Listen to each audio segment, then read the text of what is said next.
Za začetek bodimo malo domoljubni. Marko Kajzer je predlagal eno glasbo. Toliko, da se zavemo, zakaj smo se zbrali. Tako. Za Slovenijo.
Naj za uvod, najprej vas lepo pozdravim vse skupaj, dobrodošli.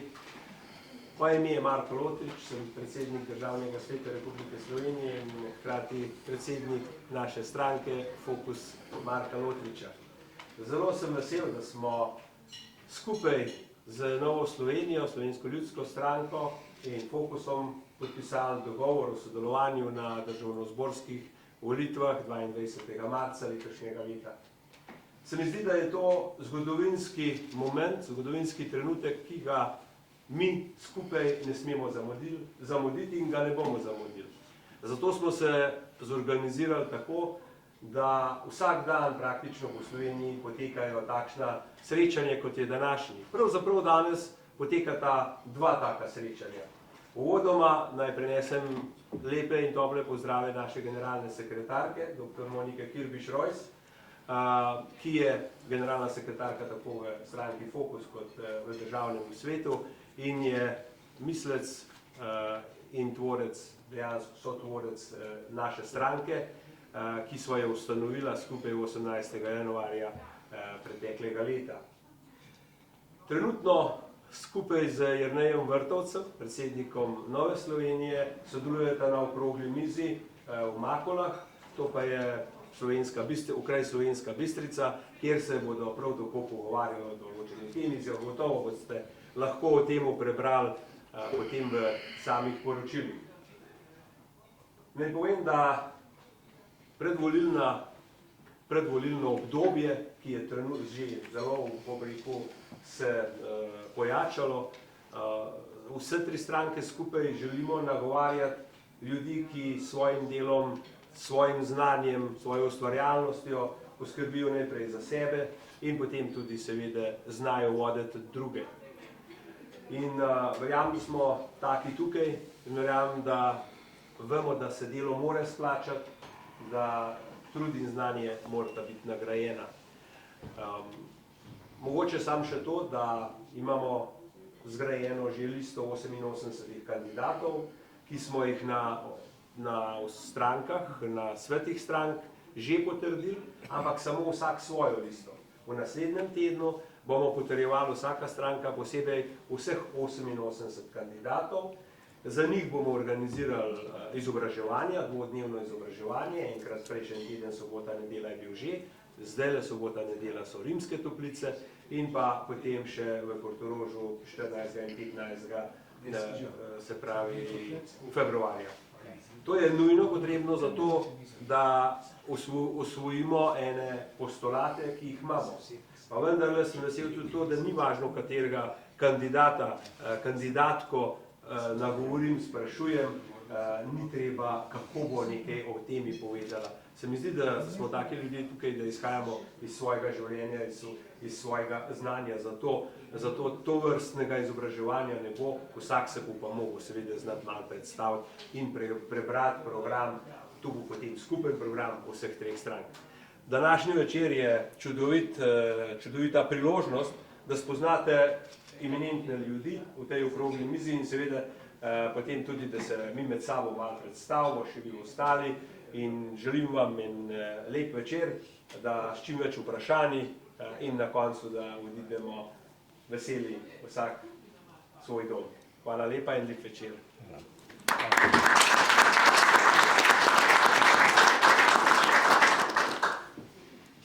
En lep pozdrav vsem skupaj, vi, ki ste se tukaj zbrali, vi, ki boste gledali to za nazaj. En lep pozdrav na našem omizju z naslovom Korak naprej k digitalizaciji Slovenije, e-volitve. Danes smo se tukaj zbrali zato, da malo osvetlimo temo e-volitev. Nismo tukaj zato, da bi se odločila, smo za njih, a nismo. Tako da tukaj bomo zdaj dobili vrsto enih informacij iz različnih področij. Tako da najprej bi tukaj predstavil svoje goste okrogle mize. Na mojo levo tukaj kot prvi gost tukaj sedi zaslužni profesor gospod dr. Franc Grad, ki je profesor ustavnega prava na pravni fakulteti. Na njegovo levo sedi David Tomažin, magister profesor zgodovine in filozofije, predsednik Mlade Slovenije, ki je pod Mladek NSI-ja, je pa tudi kandidat na naši skupni listi NSI, SLS in Fokus v volilnem okraju Vičji Rudnik 2. Na njegovo levo vidimo gospoda Alena Debeljaka. Gospod Alen je kapetan in pilot letala Airbus 320, tako da najlepša hvala, da si danes vzel čas v svojem zelo zasedenem urniku. Kot zadnji pa na robu gospod Marko Kajzer, lastnik in direktor podjetja Campo DOO, ter tudi kandidat stranke Fokus Marka Lotriča na skupni listi NSI, SLS in Fokus Marka Lotriča v volilnem okraju Šiška 4. Tako da vsem skupaj najlepša hvala za udeležbo in upam, da bo to za vas, kot za vas poslušalce, en super večerno. Najlepša hvala. Se pravi, da najprej začnemo, bi rekel, na začetku e-volitev. Stvar se je začela okrog 90-ih let, leta 1990, tako da niti ni tako mlada stvar. Požela je veliko dobrih in negativnih kritik. Danes upam, da bomo skupaj stopili na to pot, da mogoče je to stvar, v katero bi šli, tako da bomo kar začeli samo okroglo mizo. Potekala bo pa na tak način, da bojo govorci dobili določene vprašanja, če bo kdorkoli imel še kaj za prepolniti, dobrodošli, lahko pa prišparate vprašanja tudi na konec. Tako da najprej bi začel z gospodom Davidom. Se pravi, David, razprava o e-volitvah opozarja, da je ključno vprašanje stanje demokracije, zaupanja v institucije, še preden govorimo o tehnoloških rešitvah. Zdaj pa mene zanima, po tvojem mnenju, danes demokracija v Sloveniji izgublja največ zaupanja. In ali lahko digitalne rešitve to sploh naslovijo? En lep pozdrav še v mojem imenu, strani Mlade Slovenije in Nove Slovenije. Hvala za vprašanje, hvala za povabilo, ker se mi zdi, da je vredno to stvar naslavljati in se tudi zavedati, kjer je stvari imeti v mislih, ko se te stvari lotimo. V Estoniji imajo to stvar že narejeno, pa verjamem, da bomo tudi še kaj pokomentirali o tem, ne bom preveč v podrobnosti, ampak tako, kot je bilo rečeno, največ šteje zaupanje v državo, se pravi v človeka, ki nosi te e-volitve. Vsi smo verjetno že delali na voliščih, vemo, to mora biti 3 ljudje dopoldne, 3 popoldne, 6 ljudi mora na koncu dneva preveriti, a stvar deluje, a listki štejejo, en listek ni in imaš cel večer veselja na upravni enoti.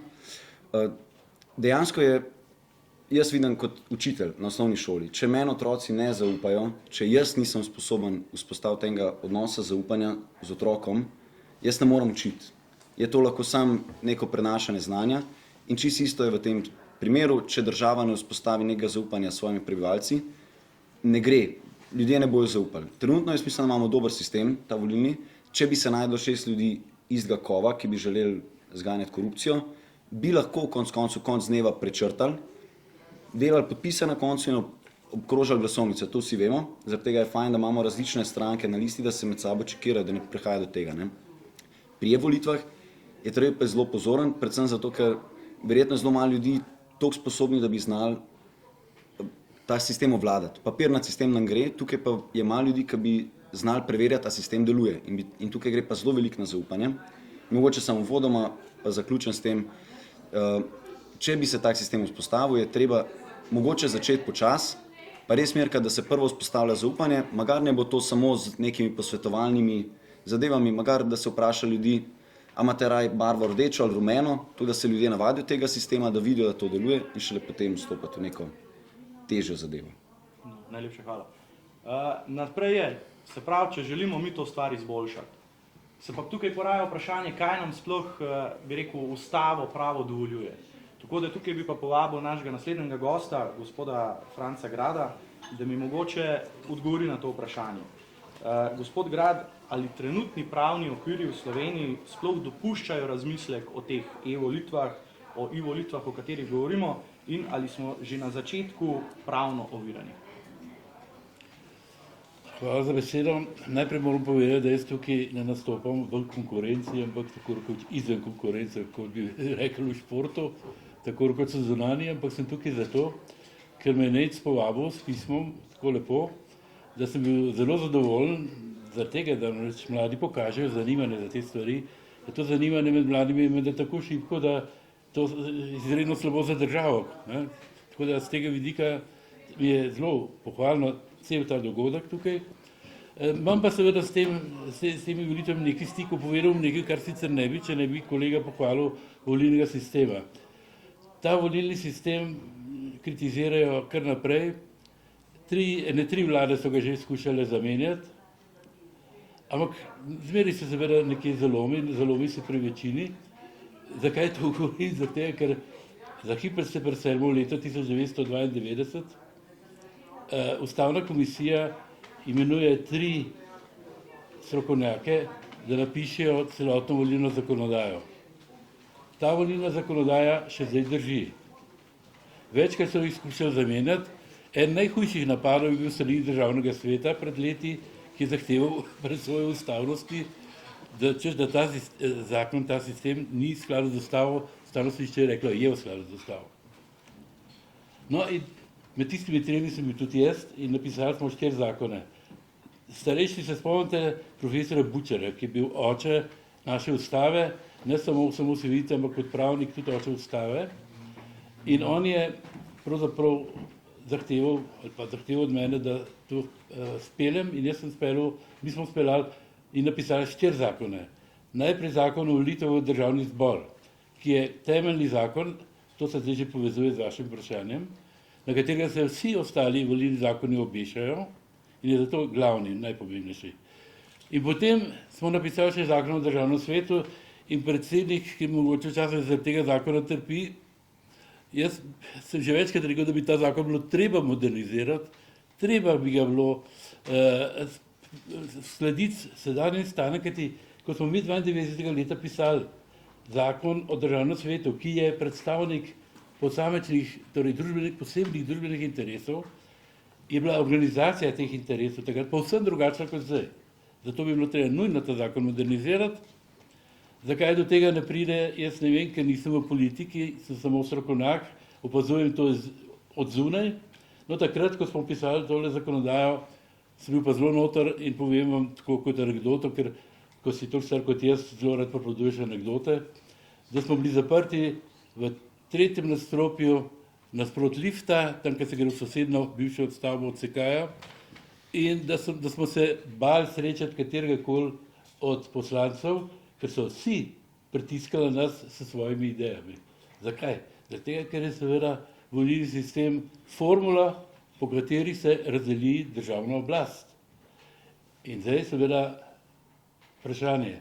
Ustava glede tega pove samo nekaj. Ustava pove, da so volitve neposredne, splošne, enake in tajne. To je zelo pomembno. Volitve morajo biti tajne, čeprav mimogrede povedano, to ni od nekdaj, ampak je dosežek, ki se je uveljavil res šele po 2. svetovni vojni, ampak je pa nujen zato, da ljudje svobodno odločajo.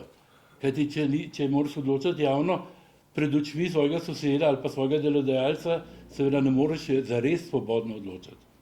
Volitve, če so prave volitve, ne take, kot jih je po svetu polno zdaj že, kot so zaigrane volitve, če so prave, poštene volitve, potem morajo biti volitve take, da omogočajo vsakemu posameznemu volivcu povsem svobodno odločanje. To pa zagotavlja tajno odločanje. Zdaj smo pri ustavi. Ustava zahteva samo to. Ampak zakon o volitvah v državni zbor pa natančno določa vse oblike glasovanja. Kot je volivec svojo volilno pravico realizira prek glasovanja. Vsak volivec je zase subjekt odločanja. Ampak samo vsi skupaj na določen dan organizirano lahko postavijo nov parlament, recimo, ali pa postavijo novega predsednika. In vsak pri tem glasuje. Glasovanje je, pravniki rečemo, te opcija, se pravi izjava, enostranska izjava volje. In zato je za glasovanje zelo pomembna zadeva. In zakon seveda ima tukaj kot temeljno obliko glasovanja, glasovanje na volišču pred volilnim odborom, potem, kot vemo, po pošti in to zdaj govorim za posebne situacije, in prek diplomatskih predstavništev, druge oblike ne pozna. Lahko se vprašamo, kaj pa, če bi mi kakšno drugo obliko uporabili? Kaj, če bi jo uporabili? Potem bi seveda take volitve morale biti razveljavljene in ponovljene. Zato je seveda, mislim, da nobenemu tudi ne prije kaj takega. Kajti, če hočemo volitve speljati, volitve pa ne služijo samo temu, da jaz ali pa vi ali kdorkoli izvršuje svojo volilno pravico prek glasovanja, pa služijo temu, da postavimo parlament na demokratičen način.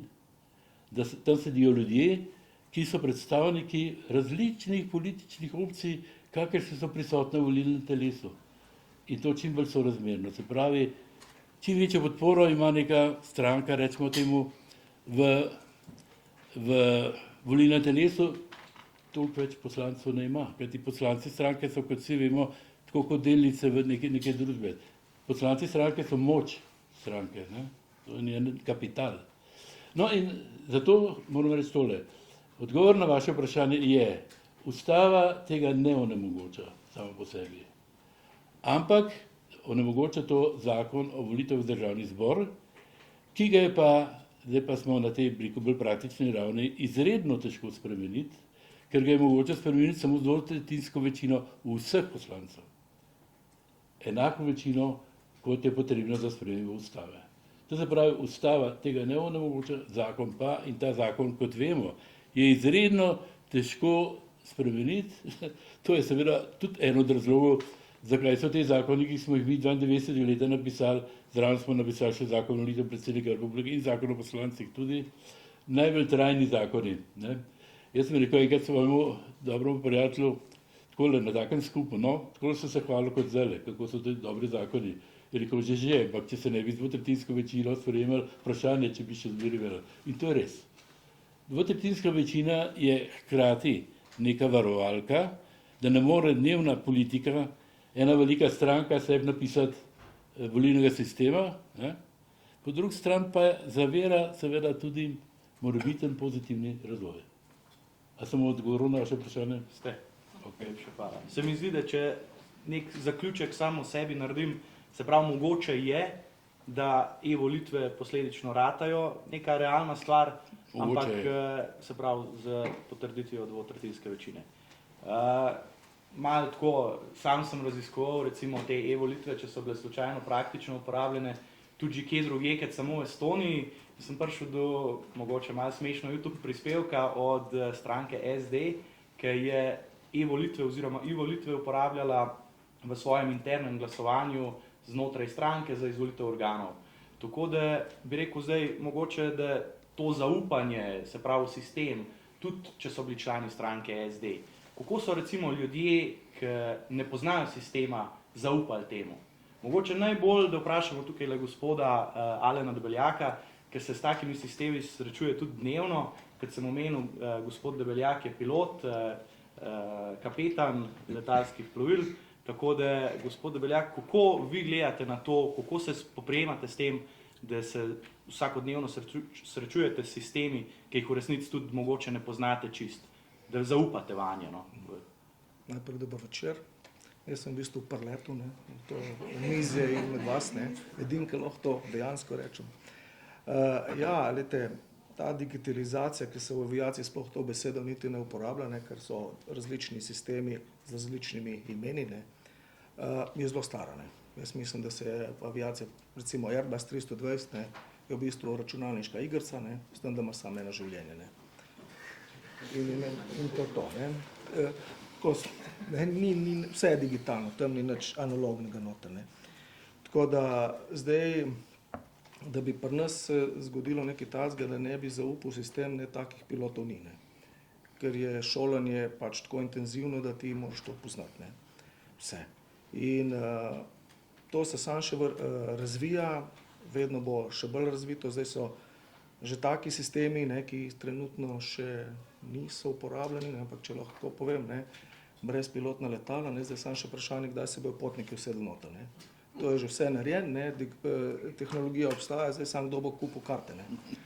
Tako, kot kdo bo tukaj volil, ne, vse je to isto vprašanje. Ne. Zdaj, kako v aviaciji to gleda, ne, ki je mogoče zdaj to en drug sistem, ne, mogoče ni glih paralela s tem. Ne. Preden kakršenkoli sistem pride v avion, ne, se ga testira, se ga razvije, ne, in traja dolgo časa, da se ga implementira, ne, in takrat ne, se dobiva na tej, kar ste me vprašal, pa na zaupanju v sistem. Ne. Seveda pol se zgodi še nekaj takega, kadarkoli pride kaj novega noter, ne, v avion, ne, vse ste navada železna strajca, piloti zmerom rečejo najprej ne, kdo bi se pa učil, ne. Pol te sistem prisil, ne, pa greš naprej, pa čez teorijo, pa čez simulatorje, pa to, no pol pa to počas gre. Ne. Recimo zdaj v naši firmi imamo glih, upeljujemo to tehnično elektronsko knjigo digitalno, ne, ki je malo čvrt deležnikov, ne, se pravi je pilot, pa je mehanik, pa je sistem vzdrževanja in se vsi noter dajo, ne, to se zdaj v naši firmi že 2 leti razvija, ne, sam razvija program, da se bo pol testiral. Se pravi, čez eno leto, mogoče konec tega leta bo pa implementiran, ne, v testni verziji. Tako gre v avionu, ne, v aviaciji. Zakaj? Ne? Spremembe v aviaciji se naredijo z 2 razlogov. Ne. En je tako, kar je zdaj, to bi bilo pa fajn. Ne. Kadar se aviacija vpraša, to bi bilo pa fajn, so odzadaj finančni razlogi, ne, kar je cena goriva, onesnaževanje okolja, pa to. Ne. Ta drugo je, ne, se pa učimo z lastnih napak, te so pa malo bolj krvave, ne, pa nas, ne. To poganja aviacijo naprej in zaradi tega je že to tako razvito naprej, ampak še ne implementirano. Ne. Tako da to, kar se mi zdaj pogovarjamo tukaj, ne, če se mene vpraša, ne, zakaj pa ne, mi smo že pozni, če se ne. Jaz prihajam z takega okolja, ki je to vsakodnevno. Ne. In so s tem primerno tudi zaščite, ne, narejene takšne in drugačne in elektronske in fizične. Zato pa zdaj sploh recimo, odkar je bil ta 11. september, ne, je en del tudi na varnosti kot security, ne. Tako da recimo od mene firma vsako leto, glih zdaj ga bom spet mogel dati, ne, ta od vseh članov posadk zahtevajo potrdilo nekaznovanosti, ne, ki se v angleščini reče criminal record. Ne. Zakaj kriminal? Ker to, da jaz narobe parkiram, ni, ne. Moraš biti, ne, kaj hujšega narediti. Ne. In zgodi se to pol tako, ne, da če sicer firma hoče pomagati, ne, da ti ne, so sistemi vzpostavljeni, da te ne pač prideš v tako situacijo ali pa da te proba ne vem kako pomiriti, če bi človek rekel, ne, ampak konec koncev, ne, na koncu gre za avion ven, ne, ker je cena, ne, da bi nekdo prišel v avion, pa ne zaupal sistemu ali pa se neki neodgovorno obnašal preveč, ne, in plačate pa vi, ne. To je pol. Tako je pri nas, ne. Tako da, je pa čim prej, ne, še ostali. Hvala. Tako kot vidimo, samo letalstvo oziroma zaupanje v letalstvu je, bi rekel, vgrajeno skozi več procesov, skozi te testiranja samoletečih letal. Po drugi strani imamo pa tukaj gospoda Markota Kajzerja, ki je podjetnik, ki se vsakodnevno srečuje s sistemi.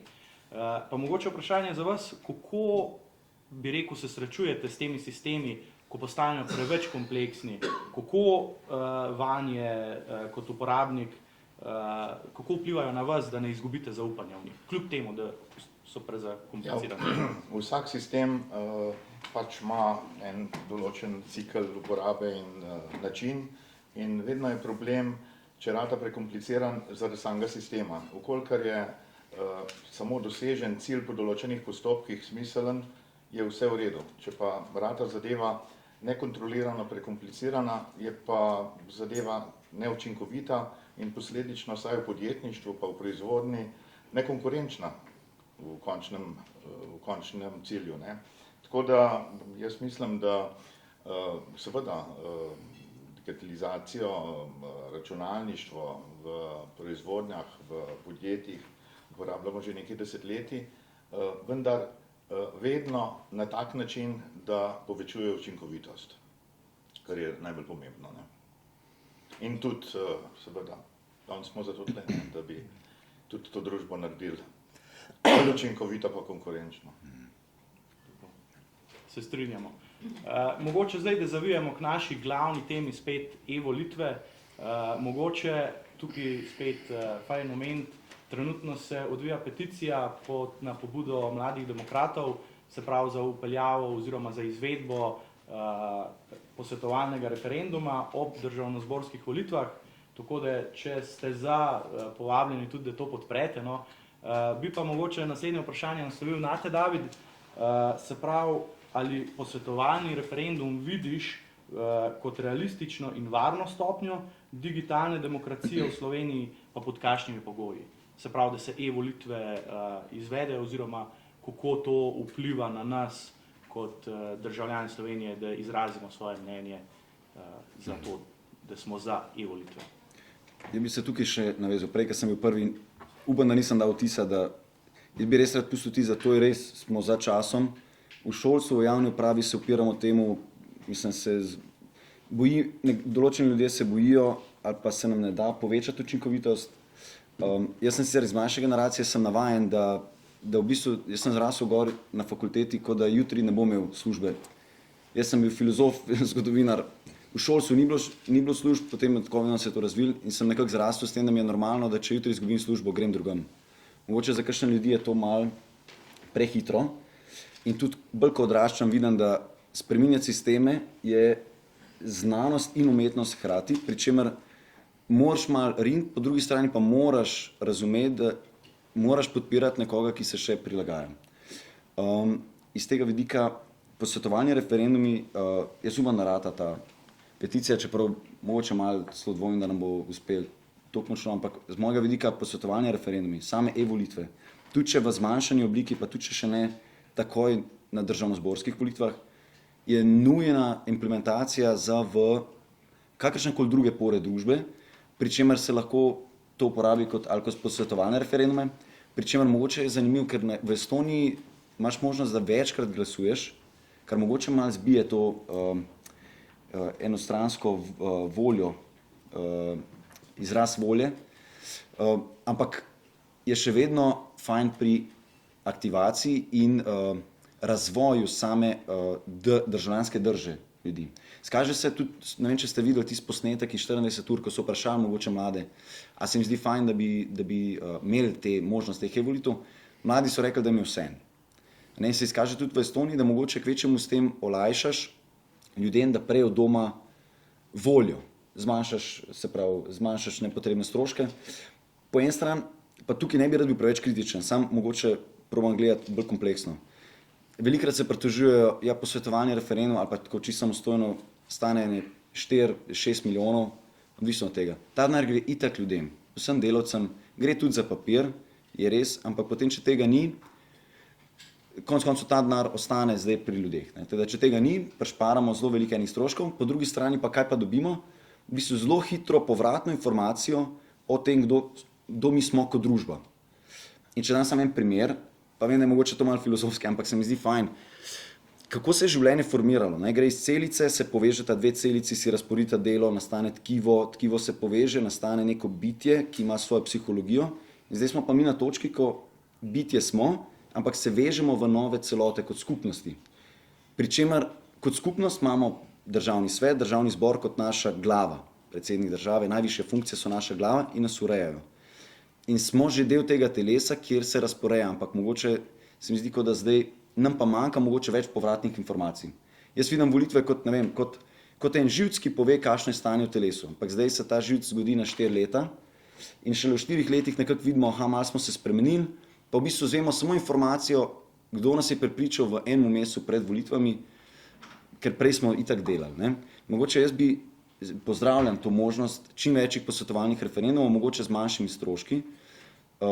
Sploh v teh e-volitvah kot poskusna doba se mi zdi krasno, za zboljšati učinkovitost, kot specifično politične pismenosti, ne samo mladine, tudi na splošno prebivalstvo, ki dela, kolikor more, pa pustimo mladino danes, ampak večina prebivalstva dela, kolikor more in potem se še ukvarjati recimo s politiko je zelo težko za marsikoga. In se mi zdi, da to bi zelo pripomoglo pri temu, da bi ljudi povabil, jim dal zavedati, hočemo slišati tvoje mnenje, nočemo te slišati samo enkrat na 4 leta, hočemo te. Zdaj, a je komu interesu, da se to dogaja? Verjetno ne, ker marsikdo ne bi želel, da se ljudje več ukvarjajo.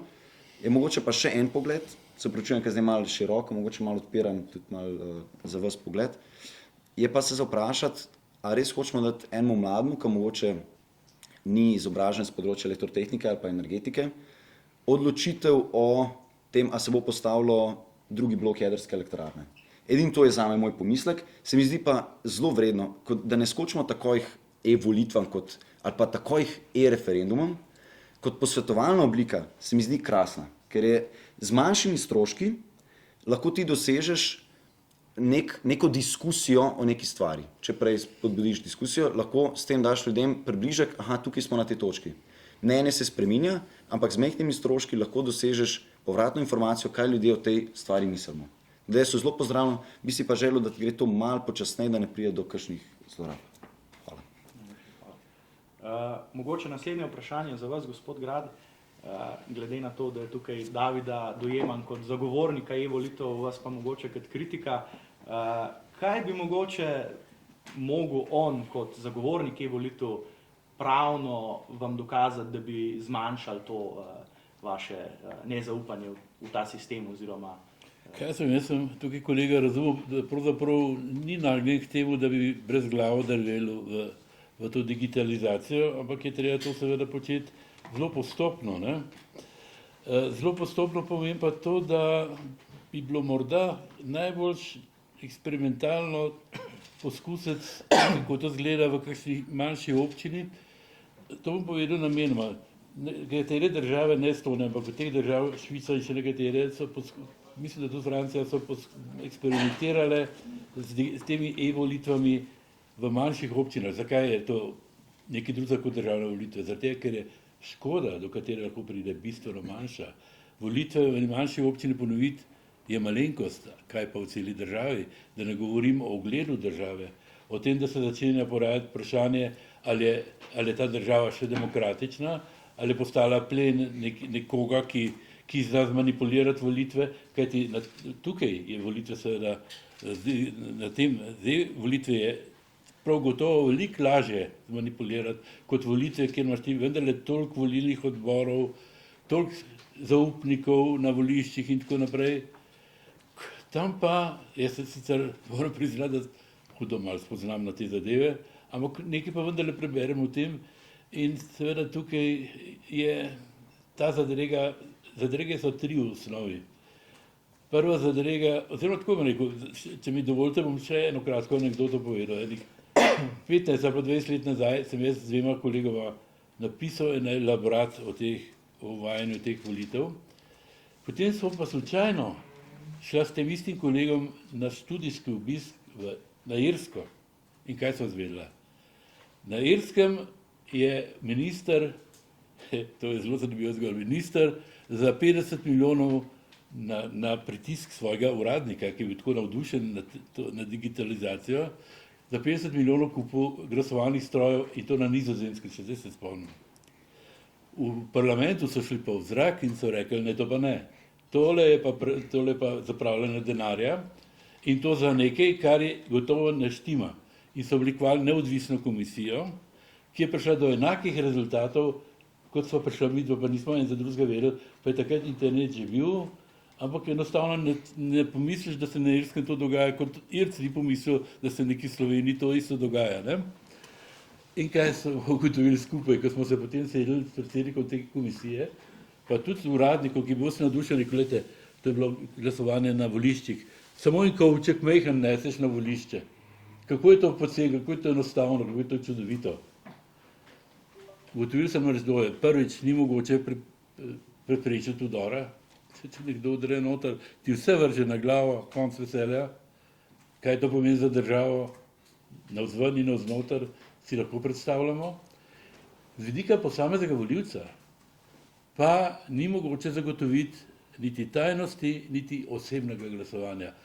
To je bilo takrat. Takrat smo mi s tem kolegom, oziroma z vas, trije smo bili, masirali računalničarje, a je zdaj kaj drugače, ne vem, ampak kar berem, nihče še vedno ne more zagotoviti, da ne bi prišlo do zlorab glede tajnosti in osebnega glasovanja. Ne more zagotoviti. Dokler je to tako, in mi smo prišli takrat na Irskem in Sloveniji čisto slučajno do povsem enakega rezultata. To troje je tisto, ko bojo računalničarji rekli, lahko vam zagotovimo 100%, da se to ne bo zgodilo, potem pa ja, pa še takrat postopno, ker moramo seveda pomisliti na to, da živimo v realnosti, tako kot je rekel gospod, ki je podjetnik. V realnosti smo, lahko smo navdušeni nad nečim, ampak realnost nas pri tem omejuje. Realnost je pa to, da je ogromno ljudi, ki tega enostavno ne znajo in ne morejo. In da tem ljudem volilne pravice ne moramo vzeti. To je pa realnost. Da ta realnost se spreminja. Gotovo narašča delež tistih, ki to obvladajo in se zmanjšuje delež tistih, ki ne. Ampak še vedno je delež tistih, ki ne, zelo, zelo velik.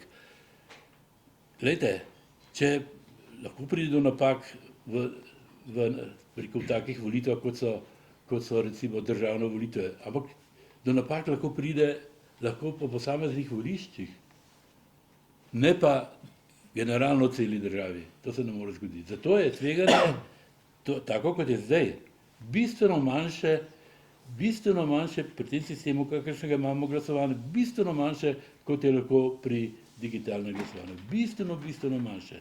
In to moramo seveda imeti pred očmi pa še nekaj. Velikokrat govorimo o državljanski vzgoji, velikokrat govorimo o odnosu državljana do države in do volitev, odgovornosti državljana do države. Ne? To se mi zdi zelo, zelo pomembna zadeva. In volitve so, to je zdaj fraza, ki sem jo nekje pobral, praznik demokracije, ne? Ampak po svoje pa to prav pove. Kajti takrat gre ljudstvo na volišče, takrat ljudstvo nastopa, kot pravimo, kot suveren, ne? Kajti mi imamo v ustavi lepo napisano, v 3. členu prvi stavek pravi, ali pa drugi stavek, v Sloveniji ima oblast ljudstvo, od enih do drugih volitev je nima, na volitvah jo pa ima. In zato je to tako pomembno. Najlepša hvala.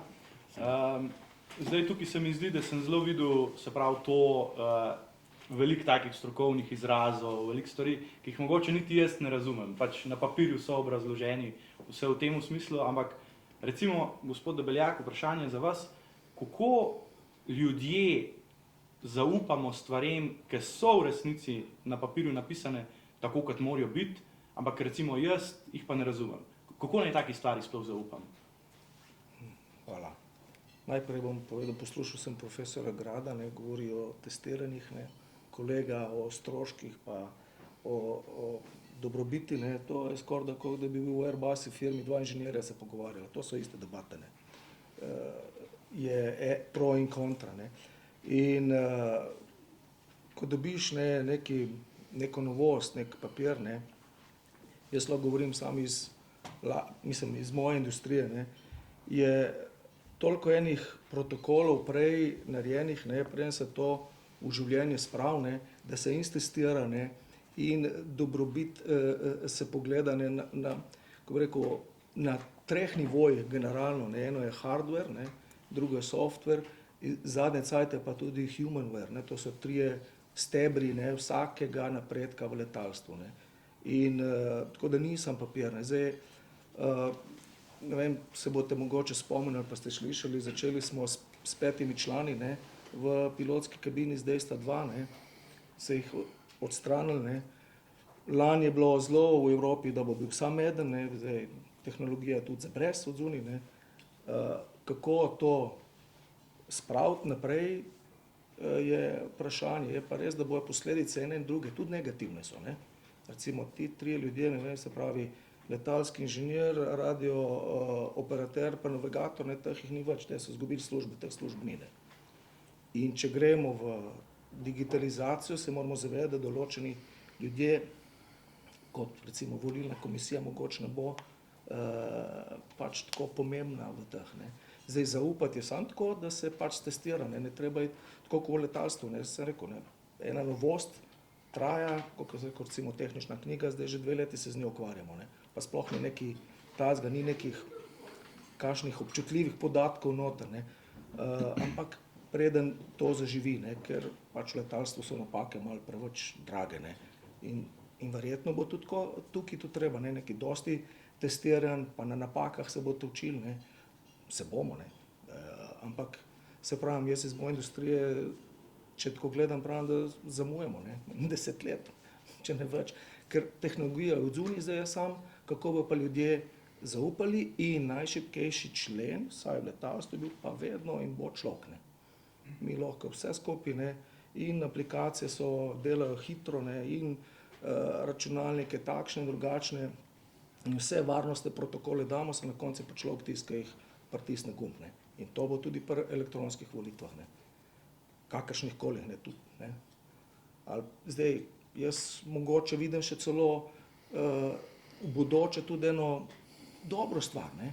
Jaz se sprašujem, recimo, ne vem, čistko kot laik, ne vem, so volitve za predsednika države, so 3 kandidati, so digitalne elektronske volitve, voli 100%, ne, Slovencev, pa niti ti 3 niti enega glasu, da ne bijo, ne.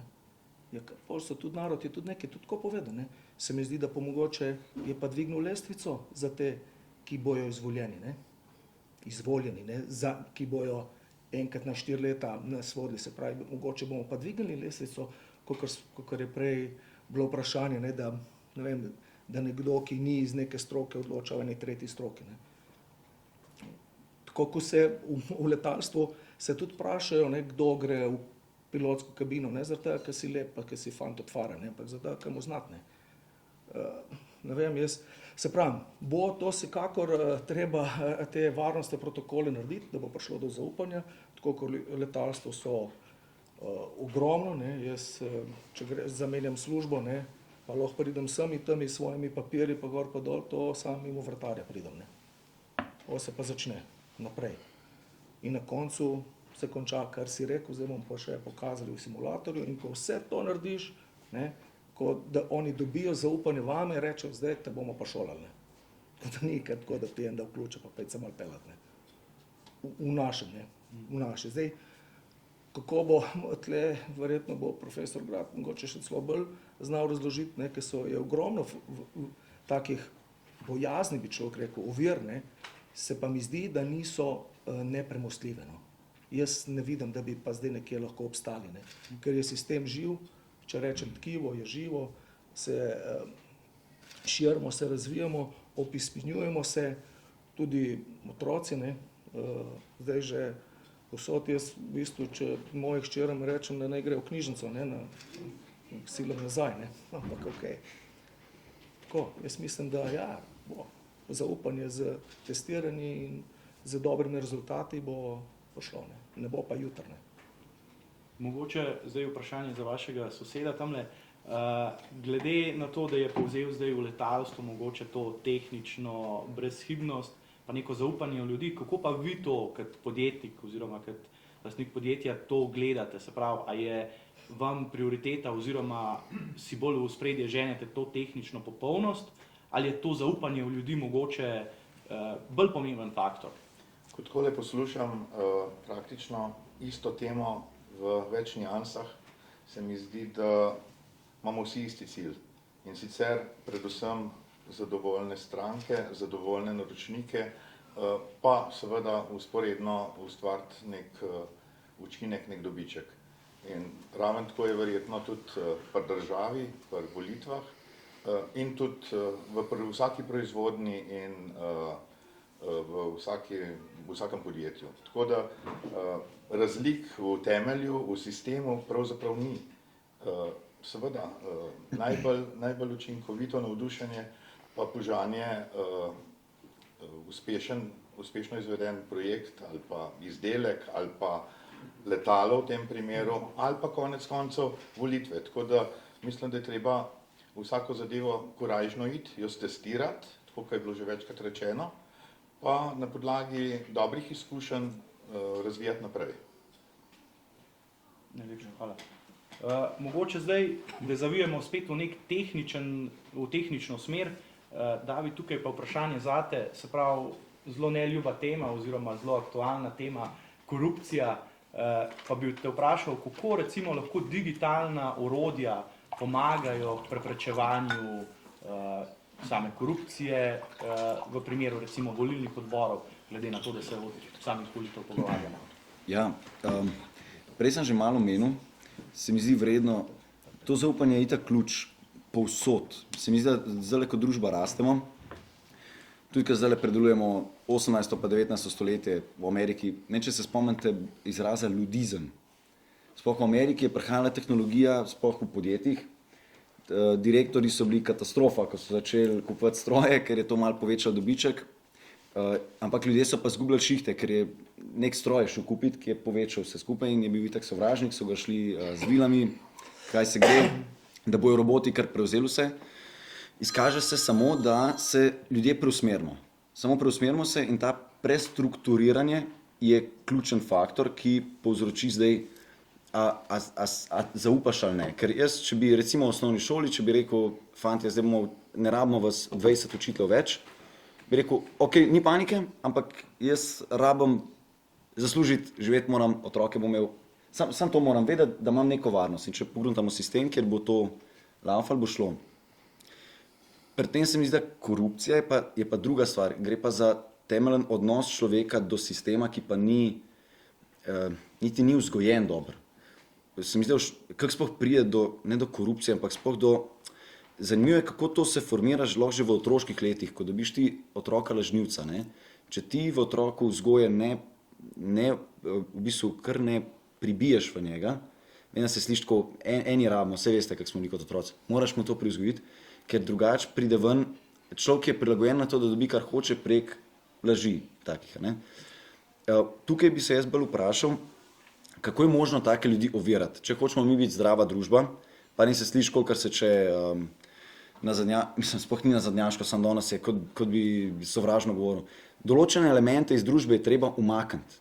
Nikakor ne pobitka, ker so sanjali v 20. stoletju, ker so šli preveč ekstrem. Samo umakniti, onesposobiti vsaj začasno, če je možno spremeniti, da je ta element zmožen živeti v sistemu, ampak drugače pa vsaj umakniti v zapor praktično. Ali pa kaznovati tako ali pa drugače, da se družba lahko razvija, ker če take ljudi spremeš v sistem, je kot da bi vase dajal bakterije, ki uničujejo sistem od znotraj.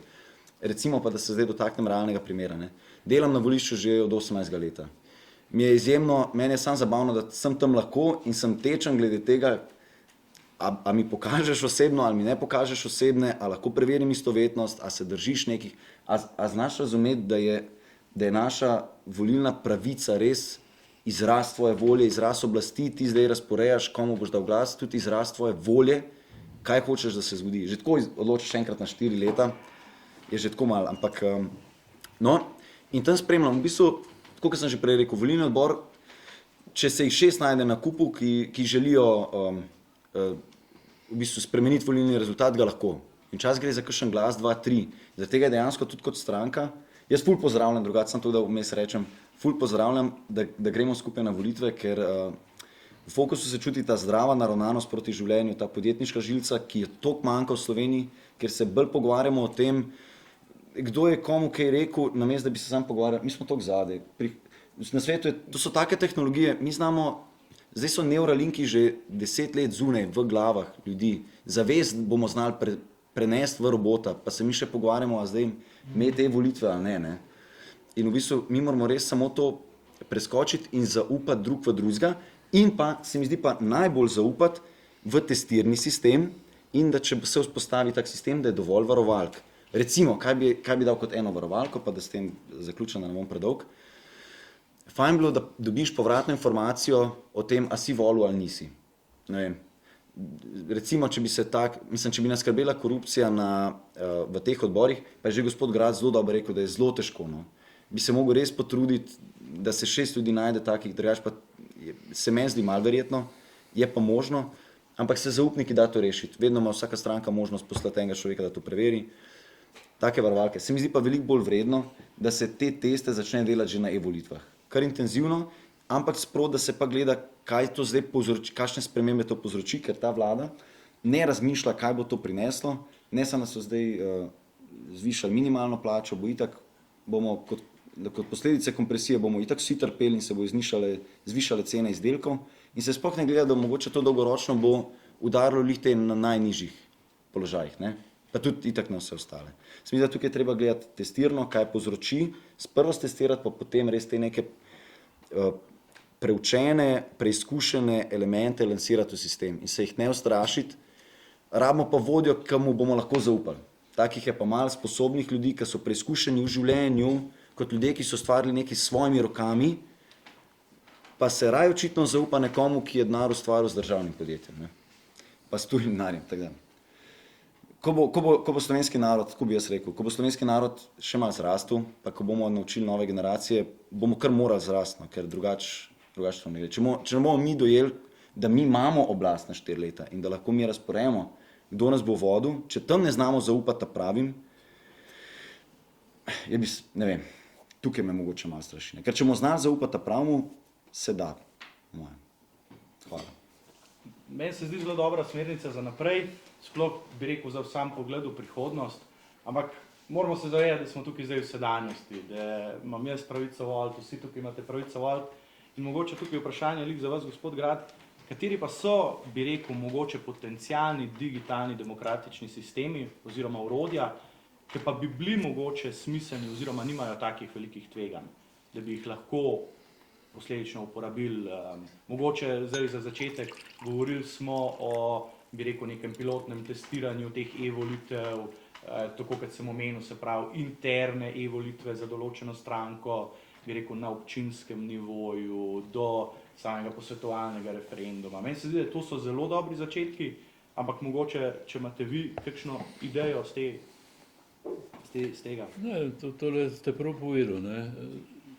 Jaz sicer, da bi jaz znal ocenjevati orodja, niti slučajno ne moram, ne.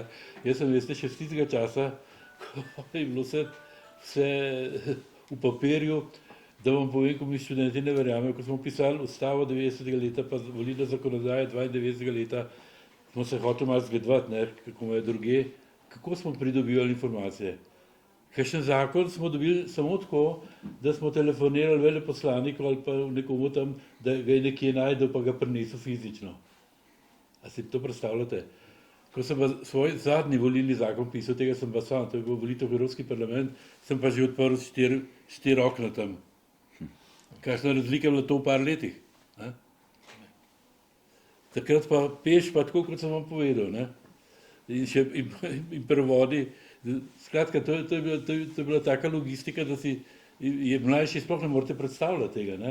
Moja generacija je namreč doživela to, da smo živeli v mladih ljudi, tako kot naši starši in prastarši, do zdaj je pa sprememba taka, kot je ni bilo 1000 let. To je kar naporno, vam moram povedati.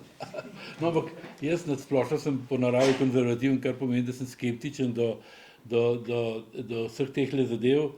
Ampak seveda stvar gre v to smer, druge smeri ni. Jaz sem sicer najprej mislil, da je to muha enodnevnica, ampak malo sem gotovo, da je to razvoj, ki ga ni mogoče ustaviti in ki je v osnovi najbrž tudi pozitiven. Ne? Ampak ne smemo pa nikoli nekaj, samo zato, ker je moderno, pa prosperitetno, samo za tega to. Ampak je treba zmeri pogledati vse vidike, tako kot meni je bilo všeč to, kar je povedal gospod podjetnik, pravičujem. Ti moraš upoštevati vse. Seveda si načeloma nagnjen temu, da se moderniziraš, ker je to edina pot tudi prav dolgoročno. Vse druge ni, ne, kot ta. Ampak moraš potem upoštevati vse realnosti okrog sebe. Realnosti pri volitvah niso enake kot pri podjetju, ampak gre za isti odnos, za isti princip gre pri celi zadevi. Ne? Več pa ne znam. Ja, ni problema. Mogoče bi tukaj omenil, da malo sem šel raziskovati pretekle volilne sisteme, ki so obstajali in mi je bilo res fascinantno, koliko sem mlad, da se tega niti ne spomnim, oziroma to je res že dolgo nazaj, so uporabljali volilne krogelce, sploh ni bilo nekih volilnih lističev, ampak so s krogelcem glasovali. Zdaj, v trenutnem času, kjer je pa digitalizacija že toliko šla naprej, je pa res mogoče samo še vprašanje, ne, a bojo e-volitve ali ne, ampak samo kdaj. Tako da je mogoče tamle vprašanje za vas, ker res operirate s sistemi, s človeškimi faktorji, gospod Debeljak, kako recimo te tveganja vi v letalstvu posledično izničujete, oziroma da ne predstavljajo več tako velikih tveganj, ker nas tukaj skrbi recimo pri e-volitvah? Okay. Recimo eno tako paralelo bi jaz potegnil iz teh starih pa na nove, ne. Jaz sem tudi že toliko star, da sem analogno letalo letel, ne. Tako da sem imel 20-25 kg knjig s sabo, ne. Zdaj imam pa iPad, ne. To je razlika velika, ne. In pri tem, ne, en del tega aplikacije, brez tega avion ne more poleteti, je recimo, da je ta iPad kot hardware, kot sem prej rekel, registriran zgolj na mene, ne. Sem ga dobil v firmi, ne, nisem mi ga poslal po pošti kot darilo, ne, ampak sem mogel iti na firmo, ne, in ga je IT-ovc registriral na moje ime. Tako da, kadarkoli se kaj iz tega iPada gre ven, ne, gre moj digitalni podpis zraven, ne.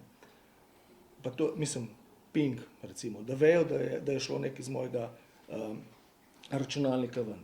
Zakaj? Recimo en tak zelo pomemben sistem, ki je noter, je računanje performans letala, ne, ravnotežje, vzletne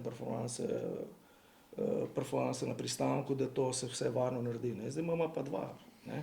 Jaz imam svoj, ne, kopilot ima svojega, avion ima pa tudi svojega, ne, noter, ne. In vsi ti trije sistemi, ne, morajo priti do enakega rezultata, ne.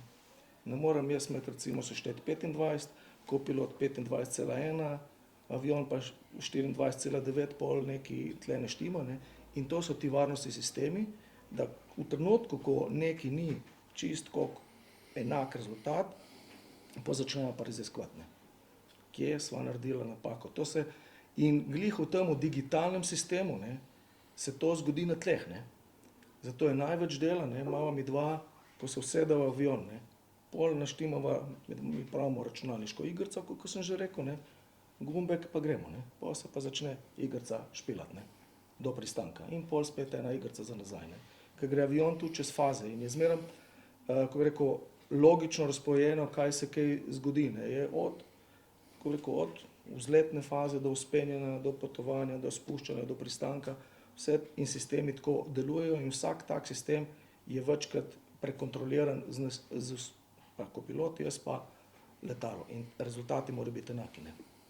Če ne, se hitro začneva spraševati, kaj je, ne, narobe. In to tako je, če pa še kaj, recimo, odpove, ne, je tudi to, recimo, ne, predvsem zaradi vas potnikov, ne, ker je ta avion tako digitaliziran, ne, da če imam, ne vem, kakšno, zdaj, mogoče tudi sistemsko na avionu, kakšno odpoved, ne, to takoj pošlje digitalno v sistem vzdrževanja, ne, tako da, ko pristanem na destinacijo, se mehankarji že tam, ne, ne rabim klicati, ne, že kar vejo, kaj je narobe, ne. Tako da je to, se dviga varnost letenja, ne. Kar se tiče pa, recimo, kar je najbolj pomembno, ko sem prej omenil, imam svoj računalnik, ne, saj noter ni neki, ne vem, kakšnih skrivnosti, ne, ampak recimo performančni kalkulator, ki je pa naredil Airbus, ne, so pa malo skrivnosti od podjetja, ne, in je skalkuliran točno ta letala, ki so v moji firmi, ne, jaz ne morem katerikoli Airbus leteti, ne, s tem računalnikom, lahko samo teh 30, ki so v moji firmi, ker recimo od Lufthansa so pa mogoče drugače narejeni, ne. mislim, narejeni, imajo kakšne druge sisteme dodatno, zdaj, če ste poslušali, prejšnji teden sta se O'Leary pa recimo Elon Musk skregala zaradi Starlinka, ne, ker je, ne, recimo, Lufthansa imajo to, ne, mi pa ne, pa je zaradi tega performančni kalkulator drugačen, ne, ampak ko ga zračunam, ne, in zdaj to mora iti v hrambo, ker se to v primeru napak hrani, toliko in toliko cajta na firmi, to zdaj digitalno, ne, se pravi, se točno ve, a sem jaz te razračunal iz mojega računalnika, ali sem slučajno uporabil drug računalnik, ne. Se pravi, je moj in podpis, in moj PIN koda, in moj password, 3x4 je ta podatek zavarovan, da je res pač, da vejo, da je to šlo z mojega računalnika, ne. Tudi ta računalnik je tudi spremljan, ne. Se pravi, nadaljavo mi ga lahko updatirajo, ne, ker je pač iz varnostnih razlogov tako, ne. Je pa res, da je ta računalnik, ki ga imam, ne, ta Electronic Flight Bag, ko mu rečemo, je pa, so vsi podatki noter, ne, deluje tudi takrat, ko ni na Wi-Fi-ja, pa ko ni to, ne. More pa hitro delati, ne moram jaz tam preračunavo imeti, ne. Avion leti 850 km/h, ne, tega ni, ne, preračunavam, ne. Mora kar zračunati, ne. Če ne, pa peš, ne. In tle je tist, ne, včasih je bilo, smo res preračunavali, ne, ker v Kitajski smo vzeli knjige, pa smo grafe risali, pa vlekli, pa na palc, pa je to šlo, ne, in zadeva ni bila zoptimizirana, ne. In to je pol, zdaj pa je zoptimizirana, recimo, zdaj, če Starlink govorim, ne, to je mogoče, recimo, če bi ta sistem O'Leary dovolil dati, ne, gor na avion, je mogoče iz Dunaja do Tenerifov, ne vem, 1 kilo goriva več, ne. Pa nazaj, pa sta 2 kili goriva več, ne. Pa je 10 avionov, pa je 20 kil goriva več, ne. Pa je 300 dni na leto, ne, pa je 6 ton goriva več, ne. Pa je to ena majhna firma. Mi imamo pa 500 avionov, ne, pa je 6 ton krat 5, pa je toliko ton goriva na leto, ne. Tle pa je pol razlog, zakaj neki ne, pa zakaj neki ja, pa zakaj se stestira, ne. To je pa pol zgodba. Mogoče samo toliko še omenim, če imate kakšno vprašanje, lahko tudi vmesno, ne se dati, drugače pa bolj za na konec, imam še nekaj svojih. Bi pa mogoče zdaj še majčkeno tukaj nek podjetniški vidik spet vključil noter. Gospod Kajzer, v vašem podjetju, zdaj slišali smo v letalstvu, da je pač varnost res velik faktor, ampak ker pa gremo v neke podjetniške vode, je pa tukaj tudi učinkovitost. Sam hodim na ekonomsko fakulteto in pač učinkovitost je pomembna stvar v poslovnem svetu. Tako da mi povejte, kako pa vi posledično potem v podjetniškem svetu tehtate med to varnostjo pa samo učinkovitostjo? No, je še en drug segment, ne. Poleg same učinkovitosti mora biti tudi kvaliteta, ampak vedno, to sem že prej omenil, je zaupanje na podlagi dobrih izkušenj. In zdajle bom vse občinstvo vprašal eno zadevo. Verjeten nas je veliko tukaj, ki plačujemo s telefonom, oziroma položnice plačamo po elektronski banki. Kdo to uporablja, recimo? Evo, vsi. A je kakšna skepsa lahko, da ne bi tudi elektronsko volili? Mislim, da pri denarju se vse začne, pa vse neha, in če zaupamo denar računalniku, potem bomo tudi svoj glas v prihodnosti sigurno zaupali. Pa konec koncev, če zaupamo svoja življenja na letalu, da jih upravlja elektronika, seveda tudi v proizvodnji kvalitetne izdelke pripelje do cilja tudi računalnik, tako da sploh ni dileme v prihodnosti. Seveda še s pomočjo umetne inteligence bo ta učinkovitost še večja. Vidim pa en velik problem, če se slučajno zgodi, da bo umetna inteligenca ugotovila, da nas ne rab več. Takrat je vprašanje, kako bodo volitve izpadle, pa kako bo on moj ime, ko bo izvoljen. Mal sem lih podoben pomislek, kot ste sami rekli, se pravi, če zaupamo prek spletne banke svoj denar, svoje premoženje, ker brez tega imamo občutek, da smo goli, kako recimo e-volitve ne bi mogli imeti nekega zaupanja. Tako kot smo od začetka govorili, zagotovo ta anonimnost se tukaj najbolj postavlja pod vprašanje, ampak sam sem majčkeno spet raziskoval te e-volitve. Stvar je v tem, da že neki IT strokovnjaki razvijajo sistem oziroma so ga takrat razvili v to smer, da je pač glas viden samo pač za nekaj trenutkov oziroma se še tako pač neka deskripcija je, ki pač ne bi razkrila, kdo je volivec oziroma je, meni se zdi, da če se ne motim, v Estoniji, meni se zdi, da 5 ljudi, ki morajo skupaj to odkleniti neko tako digitalno volilno skrinjico, ki potem lahko ugotavljajo recimo neveljavnost samih rezultatov. Tako da mogoče najprej na pravni vidik tukaj, če se lahko navežem, kako pa mogoče, če sami veste, kako v Estoniji rešujejo ta pravni vidik, oziroma a so ga dobesedno pomedli pod preprogo, ali je to mogoče vprašanje, ki ga sploh ne naslavljajo, ali so majčkeno mimo robu pogledali. Glejte, jaz tega načina v Estoniji nisem natančno raziskoval, ne. Vem samo to, da oni trdijo, da je vse v redu, da so pa vsi ostali skeptični in da jim po domače rečeno ne verjamejo čist. Ne. Zato so vsi ostali tako previdni, ne. Ker vsi ostali pa ne počnejo tega tako kot oni in imajo seveda razloge za to, ker razlika, recimo, če primerjamo to recimo z bančnim poslovanjem, razlika je v tem, da če je kaj narobe, je narobe za mene, ne. Če pa je narobe z mojim glasom kaj, pa ni narobe samo z mojim glasom, je narobe na ravni cele države lahko. Ker ne bojo pravi ljudje izvoljeni, ne bojo izvoljeni tisti ljudje, ki bi jih volivci v resnici izvolili. Tukaj je ta težava, ne. To ni samo glas, kot če jaz, ne vem, jaz sicer tega ne delam, zaradi tega, ker ne znam, oziroma po prvič bom povedal, ne upam se tega umisliti, plačevanje za temle, zaradi tega, ker stalno ga pozabljamo okoli in je to tako tvegano, da bom prišel v trgovino, pa se začel šlatati, pa se začel razmišljati, kje je tale moj mobitel, ker to ni tako, kot vidite mladi, ki je to prvi del telesa, pri meni pa ni, ne. Skratka, tako da na to vprašanje natančno vam ne znam odgovoriti, razen to, da vse, kar sem bral o tem, vsi so zelo skeptični glede Estonije, da jim ne verjamejo čisto.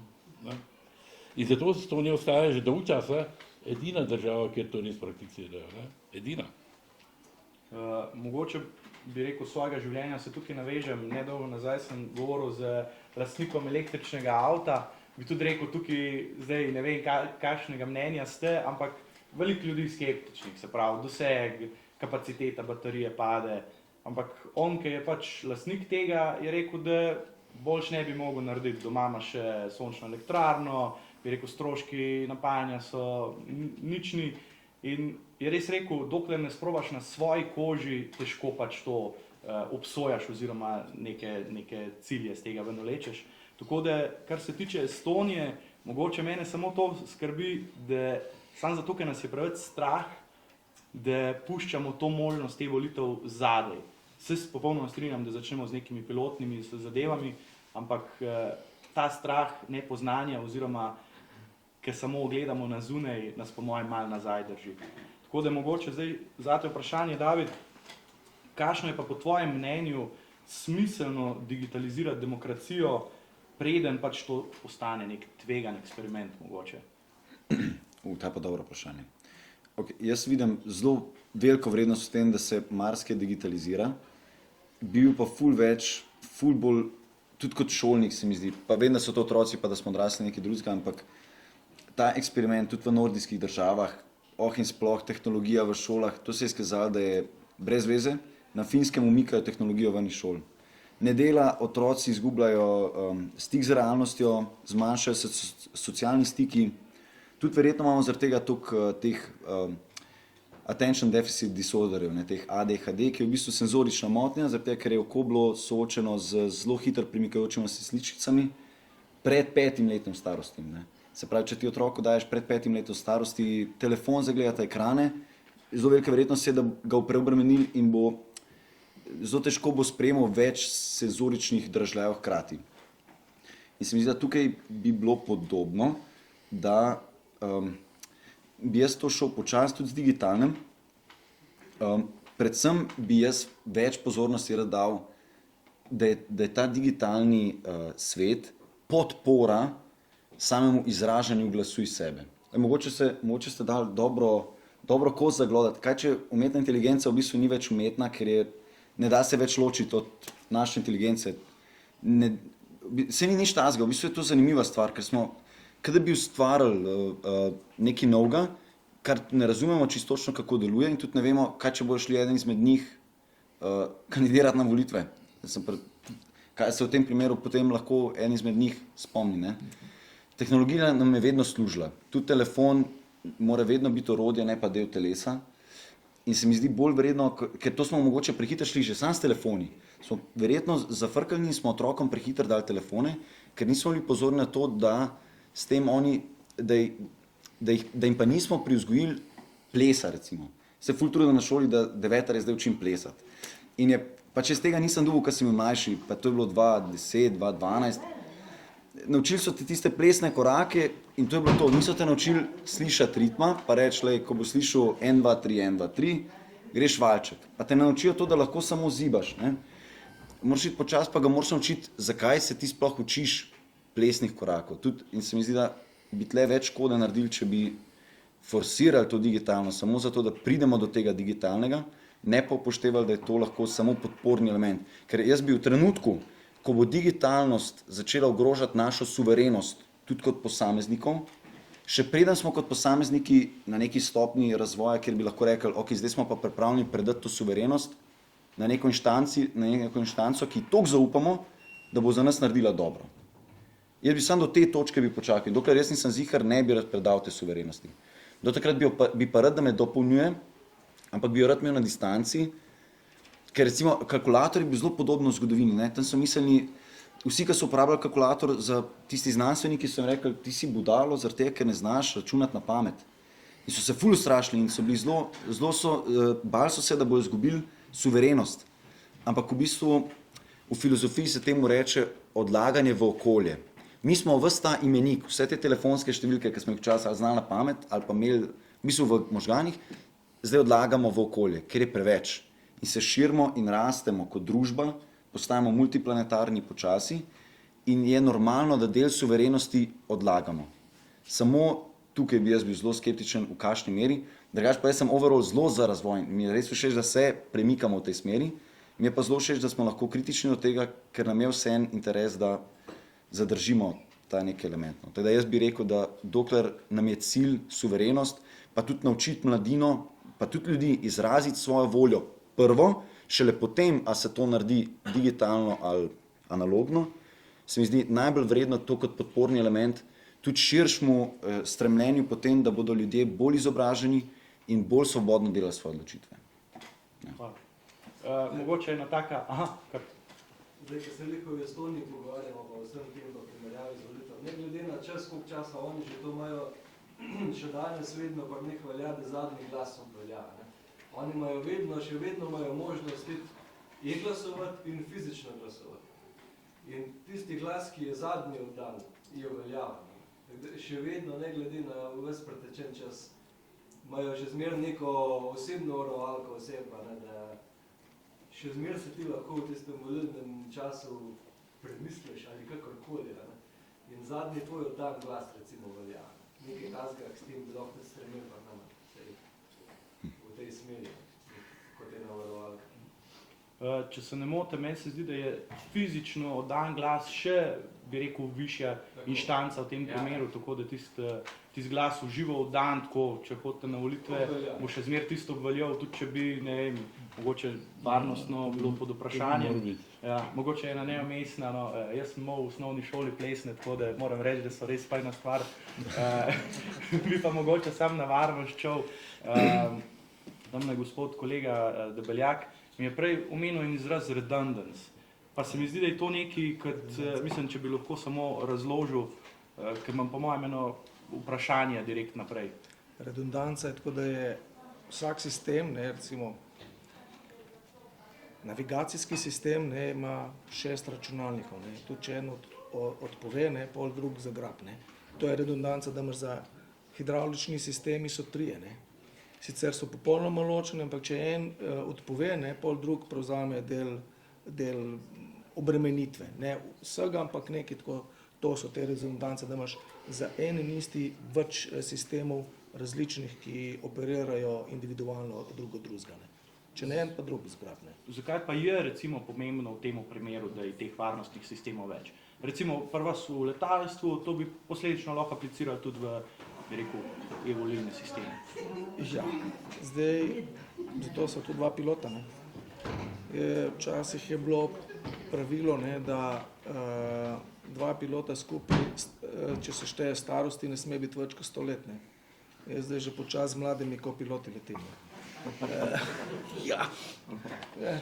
Starejši ne sme več leteti Ja, zraven, ne.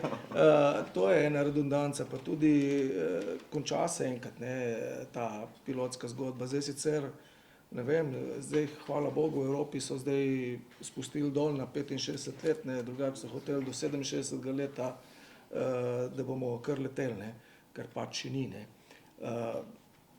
Redundanca, ne. Človeško telo je tudi redundantno na nek način. Ne. Mislim, v avionu sva dva, ne. Če eno telo odpove, pol to drugo naredi. Ne. Tako, ampak tako se spopadamo recimo v letalstvu, zaradi tega bo te potniško letalo bo imelo zmeraj vsaj dva motorja, ne. Čeprav je sposobno z enim motorjem odleteti. Ne. In mogoče tudi ne veste, nikoli se ne leti s polnimi močmi motorja, ker se špara. Ne. Mislim, špara. Ne. Računa se performanse in se zoptimizira. Ne. In razen, če grem na Tenerife, ne, s polnimi ali pa Cabo ali pa te dolge, ne, ki je ogromno avion najbolj težek, ima polno goriva pa polno potnikov, pol je tega manj, ne. Ampak če greš pa, ne vem, iz Dunaja v Ljubljano, ne, je pa to praktično nič goriva skoraj. Ne. Je pa pol motorji ne rabijo, vse pa poleta z njim 70% moči. Ne. Pa še zmeraj potem, če bi eden odpovedal, bi še zmeraj to poletel. Ne. Se pravi, je tu in predimenzionirano, in stestirano, in redundantno, da je vedno možno. Ne. Razen, če imaš to srečo, kakor Sali, ne. Bo je pa redundance konc. Ne. Enkrat je tudi ta konc. Ne. Mogoče za vas, gospod Kajzer, imamo tukaj zdaj eno tako vprašanje, glede na to, da prihajate z podjetniških vod. Kako pa vi gledate, mogoče sem tukaj skeptičen do javnega sektorja, ampak kako pa gledate na javni sektor? Bi tudi tam mogli neke te digitalne stvari postopoma pilotno uvajati? Se mi zdi, da v podjetništvu nikoli ni na prvo žogo bomo nekaj šli. Sigurno so neki testi zadaj, se pravi pilotno testiranje stvari. Se pravi, recimo, če se navežemo na e-volitve, kako vi gledate to, da bi javni sektor imel take projekte?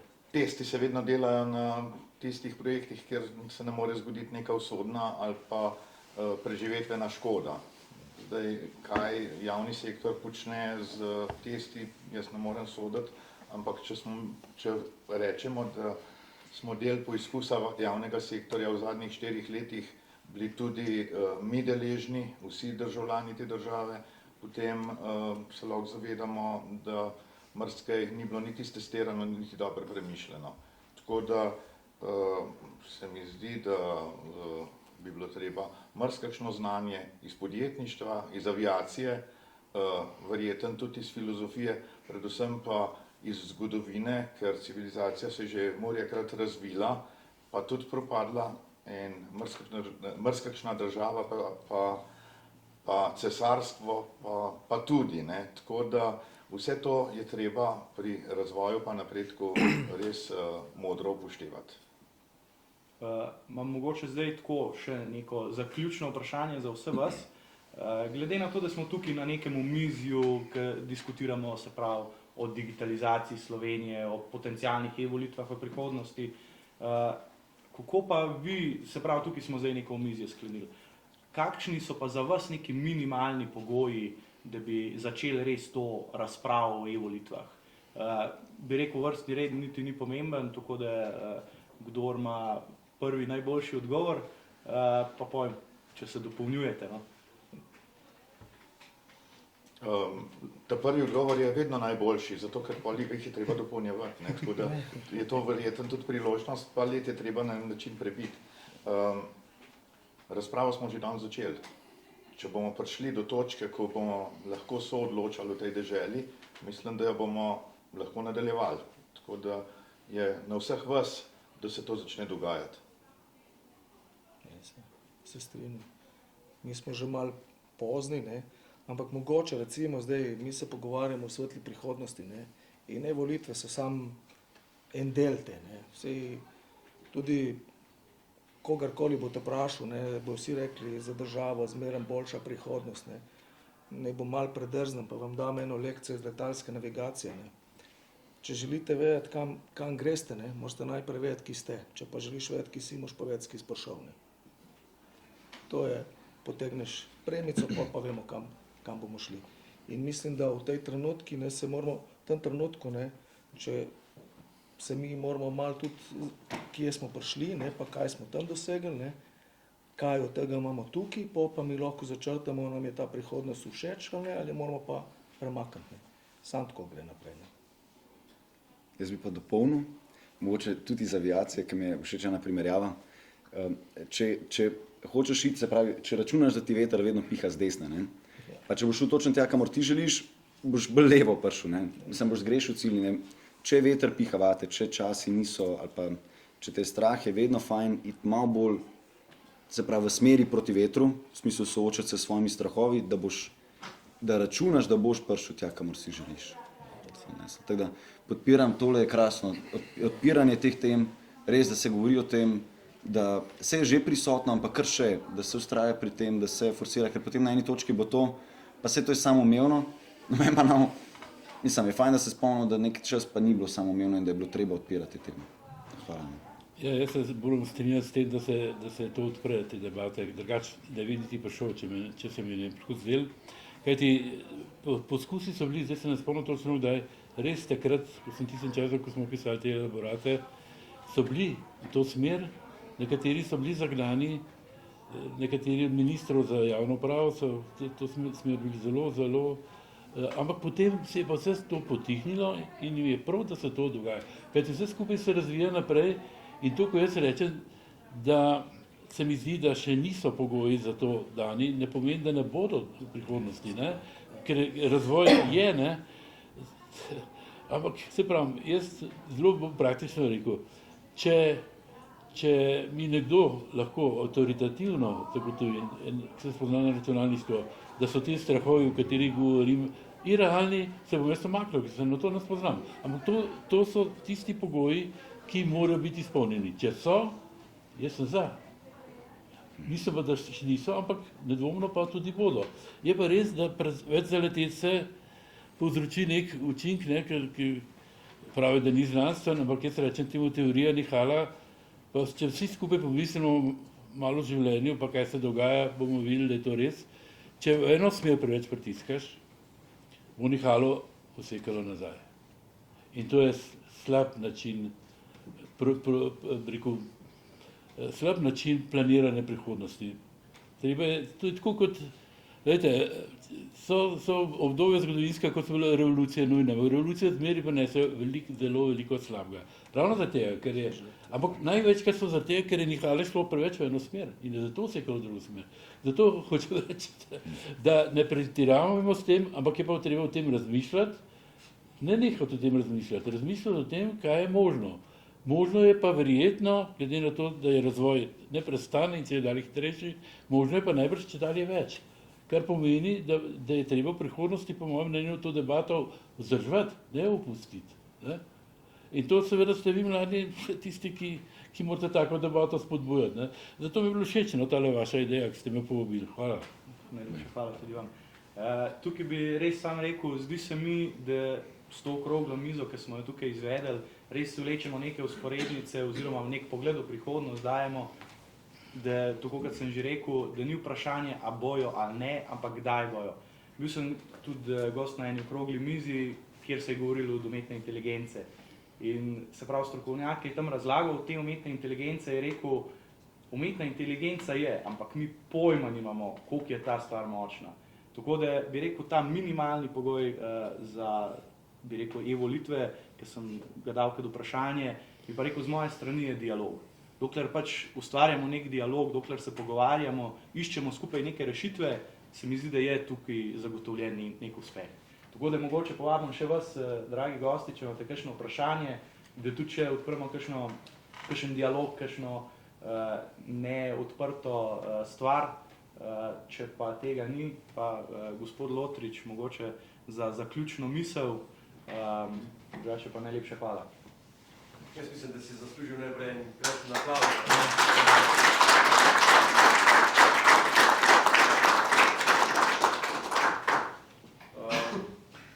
Res hvala lepa za vaše razmišljanje. Pravzaprav nisem hotel na začetku posegati v tiste osnovna razmišljanja naja z generalno sekretarko, dr. Moniko Kirbiš-Rojsko, sva razmišljala o programu, ki je bil seveda predstavljen 18. januarja lansko leto in kjer je točka e-volitve prišla v osnovni program stranke.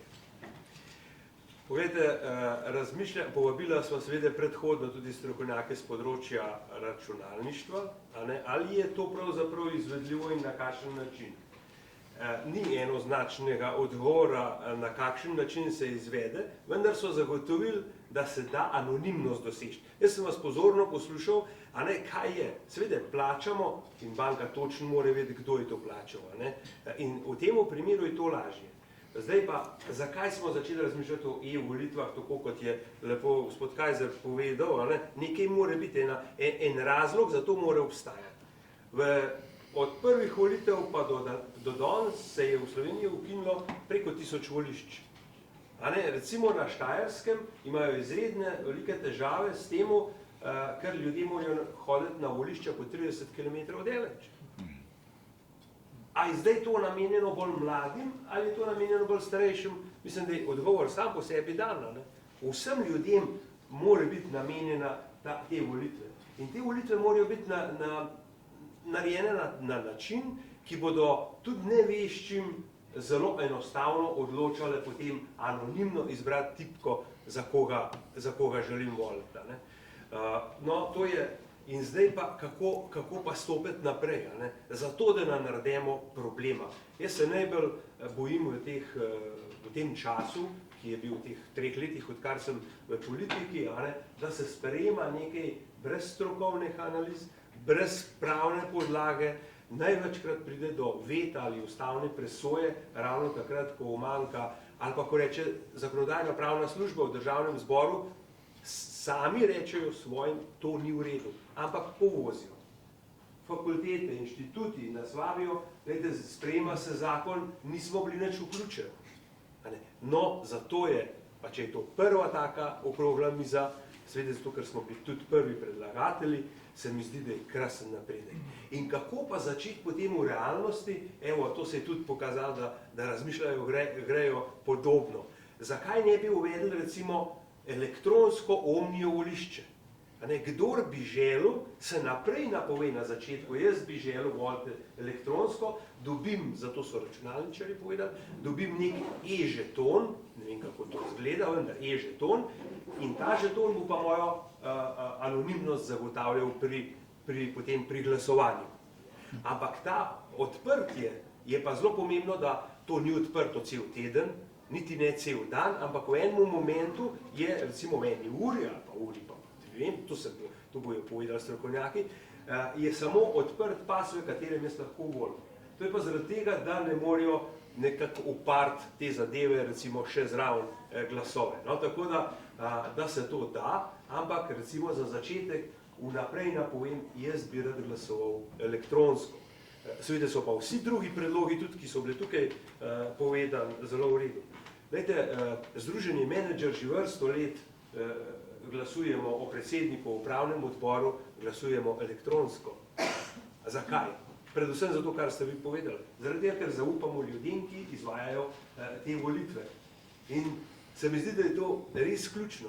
In če bi mi nastopili, recimo, da bi to dobro prakso poskušali najprej uvesti na ne tako pomembnih ustanovah, kot je državni zbor, ampak recimo skozi društva, skozi recimo podjetniškega miljeja je zelo veliko. 17 različnih zbornic, pa še več jih je, ampak so vključene v recimo gospodarski krog. In če bi njih navdušili, dajte poskušati organizirati te volitve, take in take orodja so, zato da se začnemo pogovarjati in najprej začnemo voliti.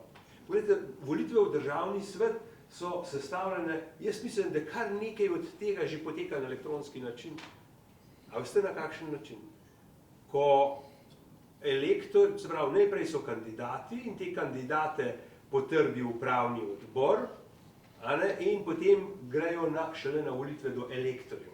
In ta pot vmes, enkratna, lahko že kje, ne rečem, ampak lahko poteka na podoben način, kot sem omenil Združenje menedžera.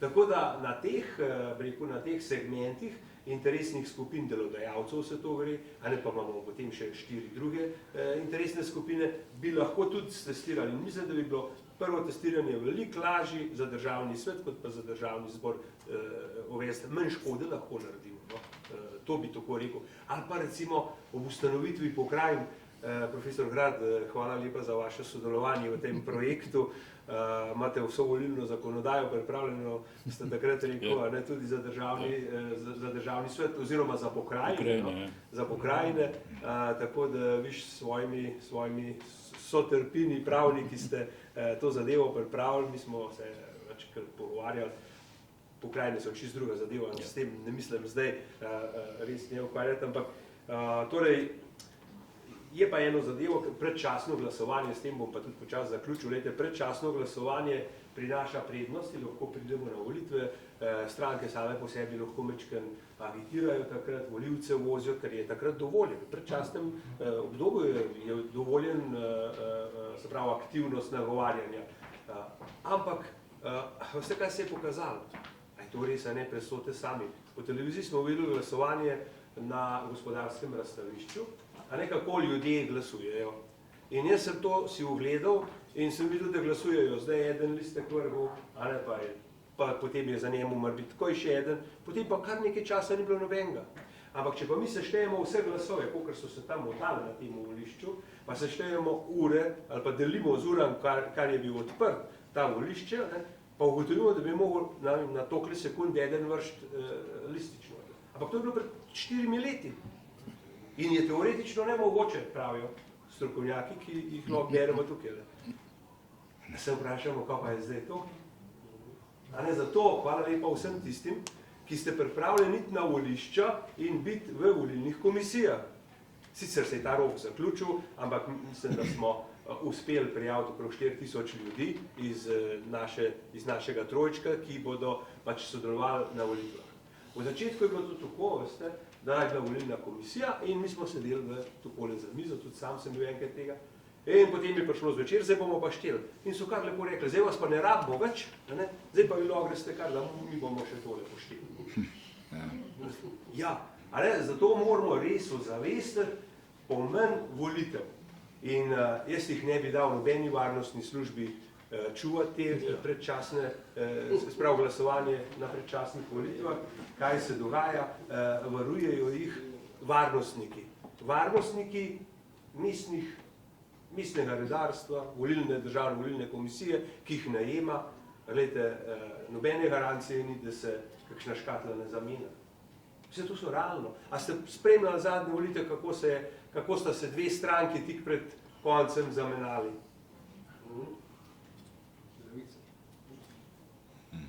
Sumi ne more noben seveda trditi, da je to res, tudi jaz ne trdim, ampak je pa toliko pokazateljev, da je treba biti na volitvah seveda voliti, iti pa potem zelo previden v komisijo nadzorovati kompletne volitve.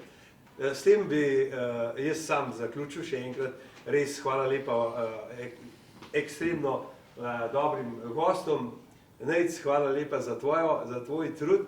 Bi pa zdaj, ker smo pa takole zbrani, pa rad predstavil, oziroma bi se sami predstavili, pa tisti kandidati, ki na naši skupni listi kandidirajo. Nekaj jih je med nam, pa čisto sam toliko, da se predstavijo, kje oziroma kje prihajajo. Jaz jih bom pa poskušal opisati, v katerih volilnih okrajih kandidirajo. Marko, če si prvi lahko. Ja, glede na to, Šiška da sem gostitelj Tako, danes pa no. domačin, Tako, jaz se Marko v tem trenutku zahvaljujem za povabilo, za zaupanje in čutim kot veliko odgovornost, tudi priložnost in predvsem upam, da bomo vsi skupaj izpolnili pričakovanja vas vseh, pa tudi vsa naša, ker v srcu gojimo eno veliko željo, da se v tej deželi nekaj spremeni. hvala lepa. Hvala, Marko.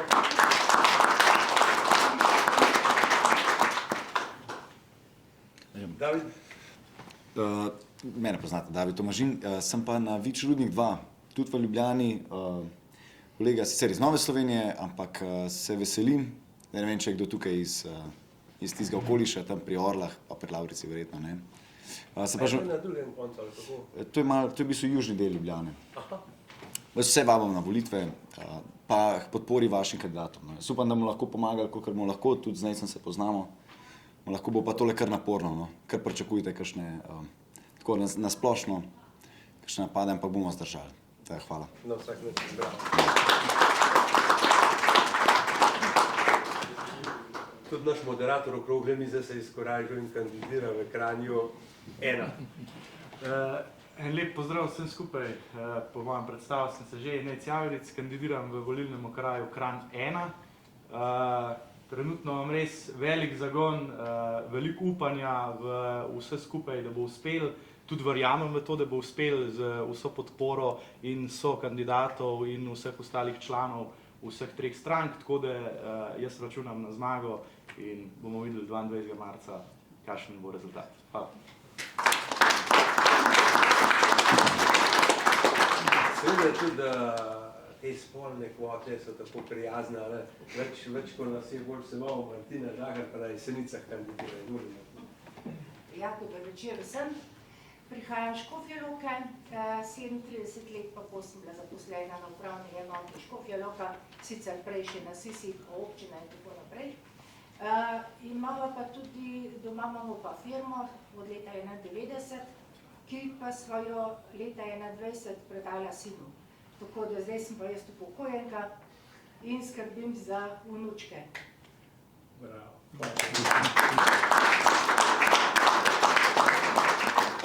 Rok Šimenc kandidira v Tržiču. Hvala lepa.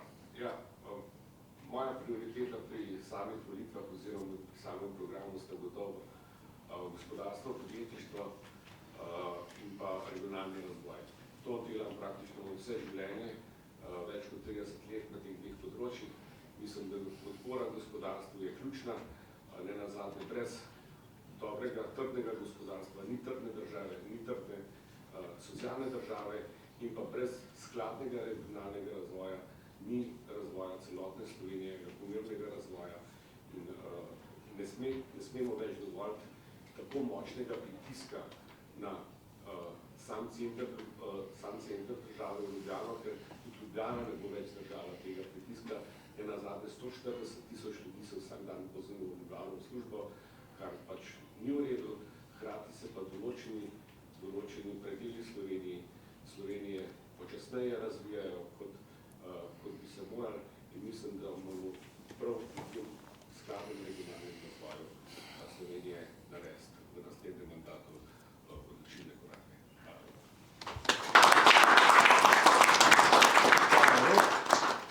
Marja Ivanovska kandidira v Bežigrad. Šiška. Šiška ena. Šiška ena. Šiška ena, sem sicer iz Ljubljane, prihajam iz Ljubljane, sem asistentka na fakulteti za elektrotehniko, tudi na Univerzi v Ljubljani. Sem relativno mlada, nov obraz, tako da nisem preveč znana javnosti. Marka poznam že dlje cajta, spremljam ga oziroma njegovo politične aktivnosti spremljam od samega začetka, verjamem, da ima pravo vizijo, da je na pravi poti in to je tudi razlog, zakaj sem tu. Hvala lepa.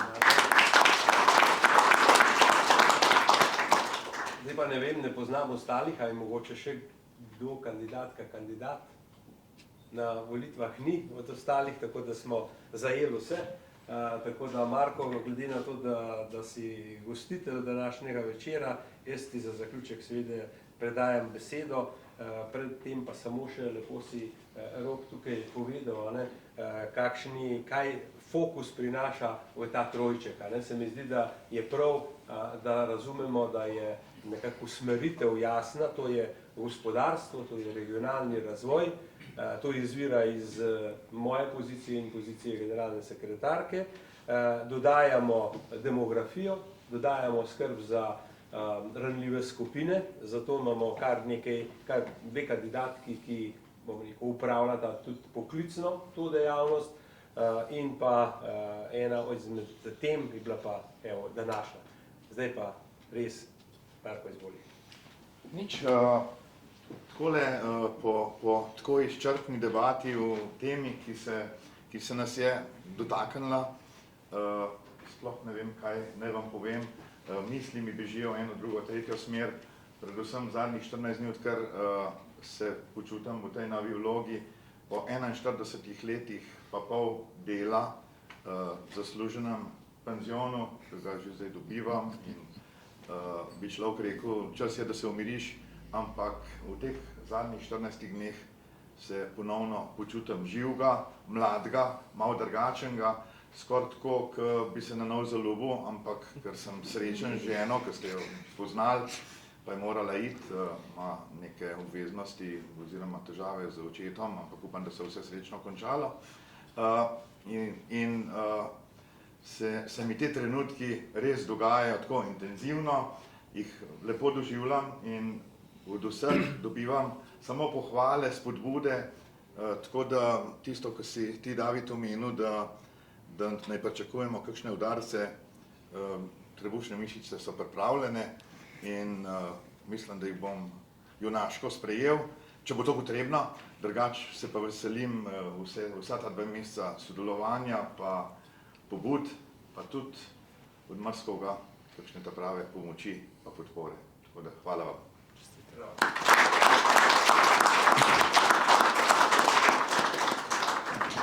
Zdaj pa mogoče samo še toliko, najlepša zahvala vam, govorcem, sploh, da ste predali vse svoje znanje, vse svoje izkušnje publiki. Hvala vsem članom strank od SLS-a, NSI-a, Fokus Marka Lotriča, tudi če je kdo od ostalih, najlepša hvala, da ste prišli. Največja hvala vam, poslušalcem, brez vas je to brez veze delati, oziroma steni ne moramo razlagati stvari, oziroma jih ne bo razumela, tako da res najlepša hvala vam. Najlepše pa povabljeni, da ostanete še tukaj po zaključku tele okrogle mize na malo neformalnem druženju, da tudi, če so se odprla še kakšna vprašanja, se povprašamo med sabo, kaj rečemo, pa nazdravimo mogoče. Najlepša hvala.